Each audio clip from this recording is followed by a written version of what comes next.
News first channel ವೀಕ್ಷಕರಿಗೆ ಭವಿಷ್ಯ ಈ ದಿನ ಕಾರ್ಯಕ್ರಮಕ್ಕೆ ಸ್ವಾಗತ. ಮೊದಲು ಮೇಷರಾಶಿ. ಮೇಷರಾಶಿಯವರಿಗೆ ಈ ದಿವಸ ಪ್ರಯಾಣವನ್ನು ಮಾಡೋದಕ್ಕೆ ಬಹಳ ಯೋಗ್ಯವಾದಂತಹ, ಮನಸ್ಸಿಗೆ ಸಮಾಧಾನ ಸಿಕ್ಕುವಂತಹ ದಿವಸ ಅಂತ ಹೇಳಬೇಕು. ವಿದ್ಯಾರ್ಥಿಗಳು ಉನ್ನತ ವ್ಯಾಸಂಗಕ್ಕೋಸ್ಕರವಾಗಿ ಬೇರೆ ಊರುಗಳಿಗೆ ಅಥವಾ ವಿದೇಶಕ್ಕೆ ಹೋಗುವಂತಹ ಅವಕಾಶಕ್ಕೆ ಮುನ್ನುಡಿಯಾಗುವಂತಹ ದಿವಸವಾಗುತ್ತೆ.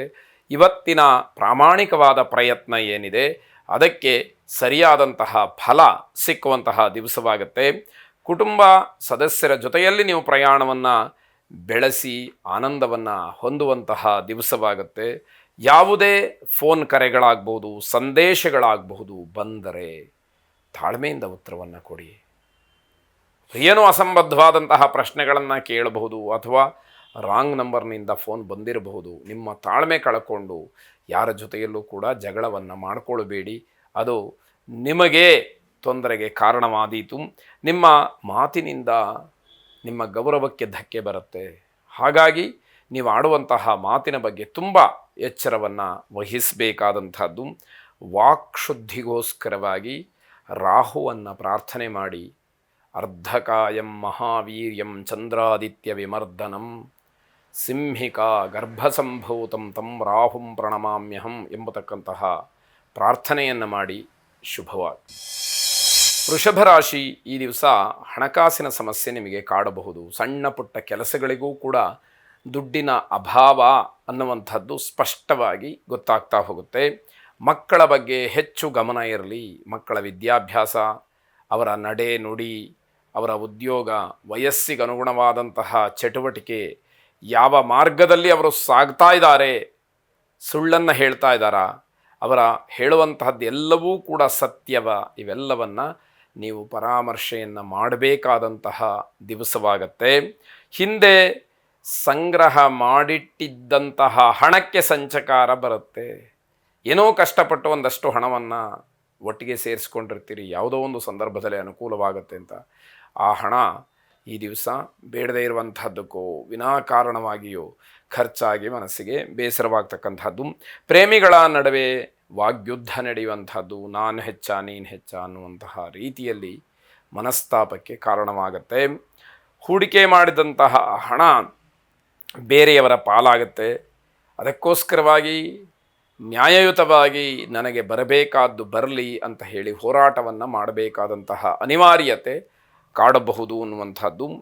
ಧಾನ್ಯಲಕ್ಷ್ಮಿಯನ್ನು, ಸಂಪತ್ತು ಲಕ್ಷ್ಮಿಯನ್ನು ವಿಶೇಷವಾಗಿ ಪ್ರಾರ್ಥನೆ ಮಾಡಿ. ಶುಭವಾಗಿ.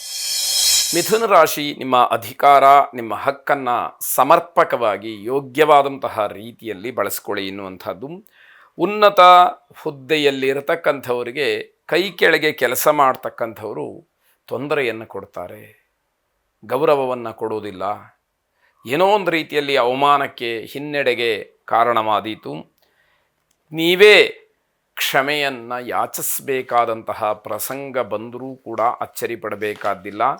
ಅಂತಹ ಪಾಪಪ್ರಜ್ಞೆ ಯಾವುದಾದ್ರೂ ನಿಮ್ಮನ್ನು ಕಾಡ್ತಾ ಇದ್ದರೆ ಕ್ಷಮೆಯನ್ನು ಕೇಳಿ ನೀವು ದೊಡ್ಡವರಾಗ್ತೀರಿ ಅನ್ನುವಂಥದ್ದು. ಆದರೆ ನಿಮ್ಮದಲ್ಲದೇ ಇರತಕ್ಕಂತಹ ತಪ್ಪು ಮನಸ್ಸಿಗೆ ಒಂದಷ್ಟು ನೋವನ್ನು ಮಾಡಬಹುದು ಅಂತ ಅರ್ಥ. ನಿಮ್ಮ ಕೈ ಕೆಳಗೆ ಕೆಲಸ ಮಾಡ್ತಕ್ಕಂಥವ್ರನ್ನ ಅನಿವಾರ್ಯವಾಗಿ ಆದರೂ ಕೂಡ ವಿಶ್ವಾಸಕ್ಕೆ ತೆಗೆದುಕೊಳ್ಬೇಕು.